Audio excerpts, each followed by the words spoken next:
Ya teman-teman semua, jadi video kali ini kita akan membahas tentang ini ya guys ya. Jadi kita bahas tentang jualan biasa dan jualan kalau pakai narrative selling. Sebenarnya ini mirip-mirip kayak jualan biasa itu kalian hard selling.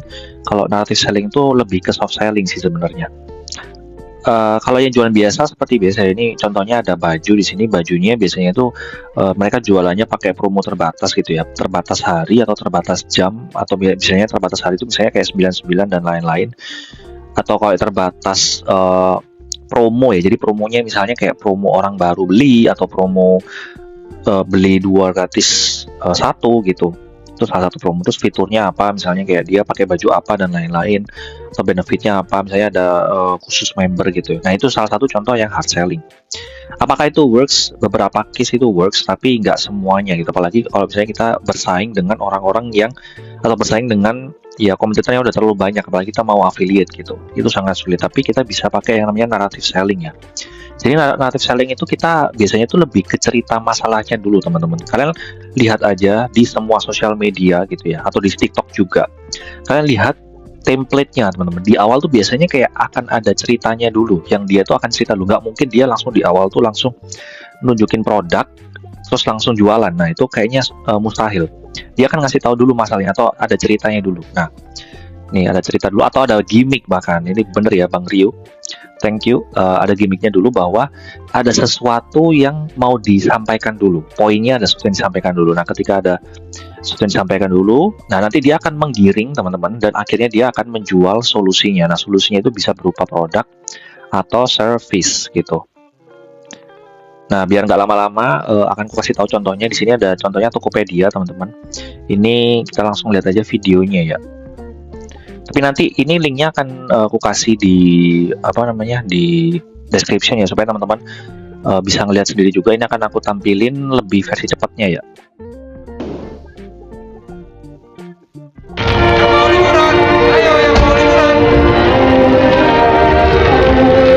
Papa, ayo kita main kayak yang lagi. Nanti ya, selesai papa kerja. Kapan? Sebentar ya nak. Ini papa lagi bikin jam paling sempurna buat kamu.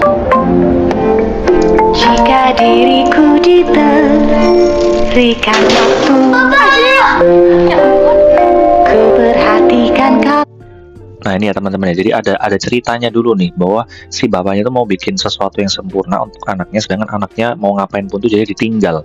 Masalahnya seperti itu teman-teman. Jadi kayak ada momen yang tertinggal gitu. Papa. Atau ada momen yang hilang ya. Momen tertinggal tuh gimana maksudnya? Lalu untuk selamanya impian kian nyata, ku berikan segalanya. Janjikan mimpi yang teristimewa, waktu kian menghilang senantiasa. Pakai hari kerja. Kisah yang terkenal berbanding perasaan. Aziz. Ya, Pak.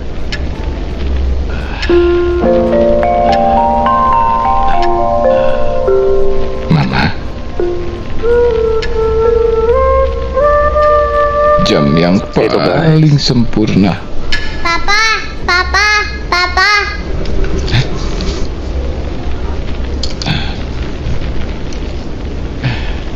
Aziz. Yuk makan, Pak. Ku hiraukan waktu.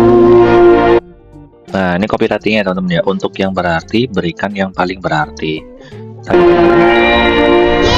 berikan segalanya.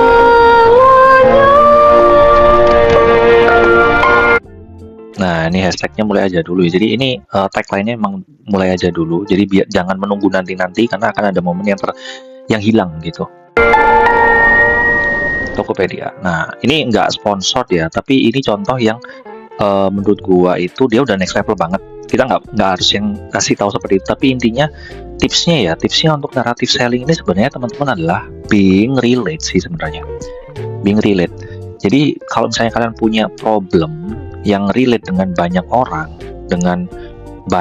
ya, ini bisa 1 juta, nggak usah 1 juta, misalnya ini 1000 orang gitu, itu bisa dijual gitu nanti. Jadi kita bisa cerita masalahnya apa, dan ketika udah relate sama orang, kita bisa jual solusinya apa gitu.